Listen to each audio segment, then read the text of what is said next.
Hello दोस्तों, नमस्कार। स्वागत है आप सभी का एजुकेशन मंत्रा में। दोस्तों, कस्तूरबा विद्यालयों में जो शिक्षक भर्ती के विज्ञापन हैं वो जारी होने शुरू हो चुके हैं। लगभग 3000 पदों पर ये भर्तियां होनी हैं। ज़िलेवार भर्तियां होंगी और ज़िलेवार जो विज्ञप्तियां हैं वो जारी हो रही, फटाफट आ रही हैं। बीएड है या बीटीसी है, सारा विवरण आपको बताएंगे। एसएससी ने भर्तियों के विज्ञापन का डिटेल्स जारी किया है, कब किस प्रकार का नोटिफिकेशन देंगे। 2000 के नोट बंद हो गए कल अचानक से, और आरबीआई निर्णय की क्या कुछ खास बातें, इन पर भी नज़र डालेंगे। तो दोस्तों, 2000 के नोट चलन से बाहर हो चुके हैं। सभी बैंकों में 30 सितंबर तक बदलवा या जमा करा सकेंगे। फिलहाल वैध मुद्रा है ये। नोटबंदी 2.0 का आगाज हो चुका है।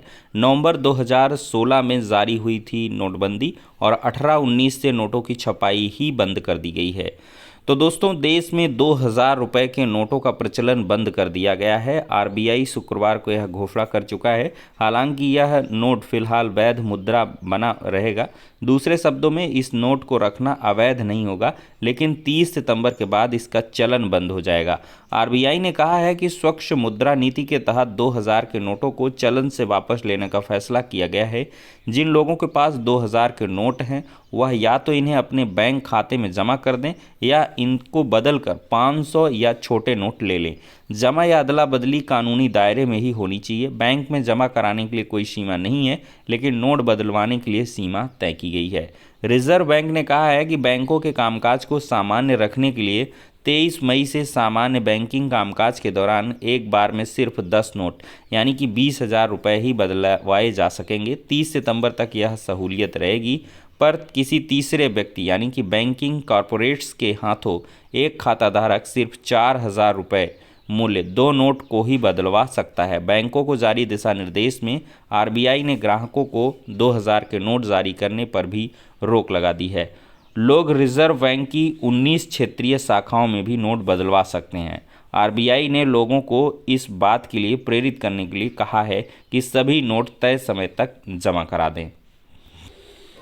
तो दोस्तों, अभी समय है, कोई इतनी भागम दौड़ नहीं है। नोटबंदी पहले जैसी, ये वैध मुद्रा है, लेकिन ये है कि चलन से बाहर अब हो जाएगा। कुल मिलाकर जो छपे थे वो आरबीआई नोट वापस ले लेगा, और इसको आपको सितंबर माह तक जो है वापस कर देने हैं।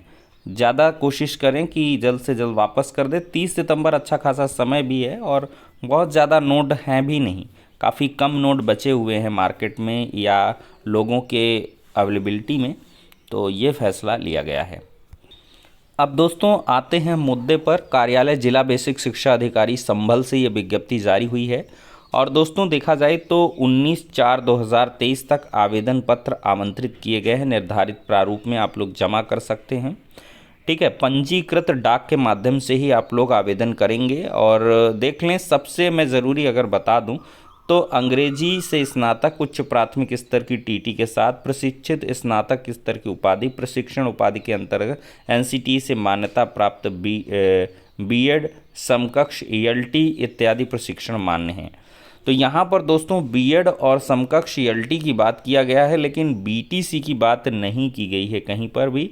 तो मुझे ऐसा लग रहा है कि बीटीसी इसमें वैलिडेट नहीं करेंगे। सिर्फ बीएड और समकक्ष जो ईएलटी है, जैसा कि आपने देखा होगा कि बीईओ के नोटिफिकेशन में हुआ था, ब्लॉक एजुकेशन ऑफिसर के, वही इसमें भी है। और इसमें दोस्तों देखा जाए तो कंप्यूटर शिक्षक, शारीरिक शिक्षा, सभी के लिए जो वैकेंसी हैं वो आई ही हैं। पूर्णकालिक, अंशकालिक, सहायक रसोइयाँ, ये सब हैं। ठीक है, आरक्षण राज्य सरकार के नियमानुसार दिया जाएगा। और आवेदन पत्र पर स्वप्रमाणित नवीन फोटोग्राफ चस्पा करेंगे। और सबसे बड़ी बात ये है कि आपका जूनियर का जो टेट है वो उत्तीर्ण होना अनिवार्य है। जूनियर टेट आपके पास नहीं है तो आप अप्लाई नहीं कर सकते हैं। तो जूनियर का टेट हो, बीएड हो, और उसी विषय से आपका ग्रेजुएशन होना चाहिए। जैसे एसएसटी से आप कर रहे हो तो भूगोल, इतिहास, इकोनॉमिक्स, इन सबों में से कोई एक सब्जेक्ट आपका ग्रेजुएशन में होना चाहिए, तभी आप वैलिड कर पाएंगे। तो दोस्तों, ये आपका संभल से है। और बाकी मैं आपको बता दूं तो आप लोग sambal.nic.in इस प्रकार जनपद की वेबसाइट पर जाएं। और बाकी आप जैसे, और लखनऊ का है तो लखनऊ.nic.in, कानपुर का है तो कानपुर.nic.in, इस प्रकार से ऑफिशियल वेबसाइट को चेक करते रहें। हमारे पास जो मिल रही हैं हम आपको भेज देंगे टेलीग्राम चैनल में, लिंक आपको डिस्क्रिप्शन में, या सीधी से एजुकेशन मंत्रा जो है सर्च करेंगे टेलीग्राम में देख सकते हैं। उरई का है ये, कस्तूरबा गांधी विद्यालयों का। और यहाँ पर देख सकते हैं कि ये 6 आवेदन पत्र किए जाते हैं। 6/3/2021, 20/2/2022 से। ये पता नहीं कैसे गड़बड़ लिखा है यहाँ पर, ये 20-21 की विज्ञप्ति यहाँ पर डाल दी गई है।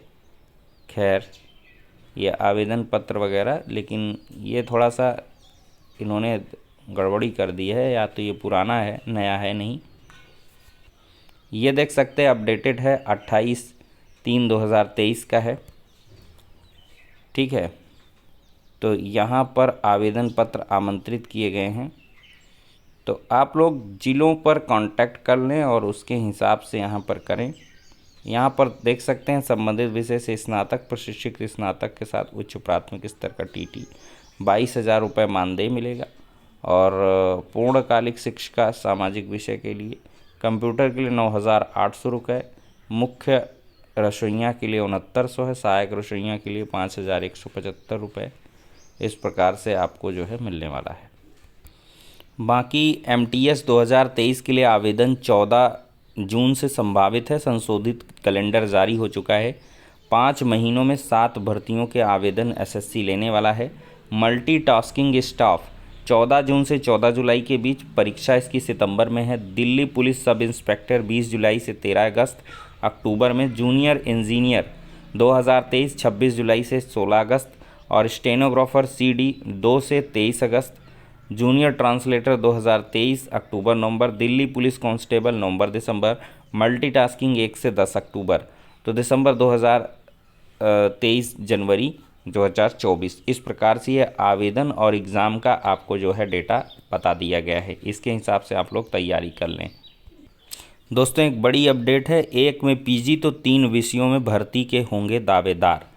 तो विषयों के अंतः संबंध की स्थिति साफ होने के बाद आधुनिक विषयों से परास्नातक छात्रों को सबसे अधिक राहत मिली है, क्योंकि भ्रम की स्थिति में अधिकारी इन्हें ही सबसे पहले बाहर कर देते थे और इसके बाद अपने हक के लिए इन्हें कई वर्ष कानूनी लड़ाई लड़नी पड़ती थी। तो प्रदेश के सहायता प्राप्त महाविद्यालयों की असिस्टेंट प्रोफेसर भर्ती में विषयों के अंतः संबंध की स्थिति साफ होने के बाद आधुनिक कोर्स की पढ़ाई करने वाले अभ्यर्थी फायदे में हैं। कुछ खास कोर्स से परास्नातक करने वाले अभ्यर्थी 3 विषयों में भर्ती के दावेदार हो गए हैं। अब तक स्थिति साफ न होने के कारण इन अभ्यर्थियों को हाई कोर्ट से लेकर सुप्रीम कोर्ट तक के चक्कर काटने पड़ते थे। तो शासन के विशेष सचिव गिरिजेश कुमार त्यागी की ओर से 5 मई को विशेषज्ञों की रिपोर्ट पर विषयों के अंतः संबंध का अनुमोदन किया गया है। इसके अनुसार बायोटेक्नोलॉजी और बायोकेमिस्ट्री से MSc करने वाले अभ्यर्थी assistant professor zoology, botany, biochemistry पदों पर भर्ती के लिए आवेदन कर सकते हैं। इसी प्रकार microbiology, applied biochemistry, molecular biology, genetics और एनवायरमेंटल साइंस से MSc करने वाले अभ्यर्थी बॉटनी व जूलॉजी की भर्ती के लिए योग्य हैं। प्राचीन इतिहास, आर्कियोलॉजी, हेरिटेज मैनेजमेंट विषय से MA पास अभ्यर्थी एशियन कल्चर, प्राचीन इतिहास, लोक प्रशासन से PG, पॉलिटेक्निक साइंस व रूरल इंडस्ट्रीज भर्ती के लिए आवेदन कर सकते हैं। लैंड एंड वाटर मैनेजमेंट से परास्नातक और सॉयल एंड वाटर कंजर्वेशन में MTech अभ्यर्थी मृदा संरक्षण व कृषि अभियांत्रिकी विषयों के लिए भी अर्ह होंगे। तो वनस्पति विज्ञान में 8 विषयों के अभ्यर्थी मान्य कर दिए गए हैं। तो दोस्तों, ये हो गया इम्पोर्टेंट अपडेट। नेक्स्ट वीडियो में मिलते हैं।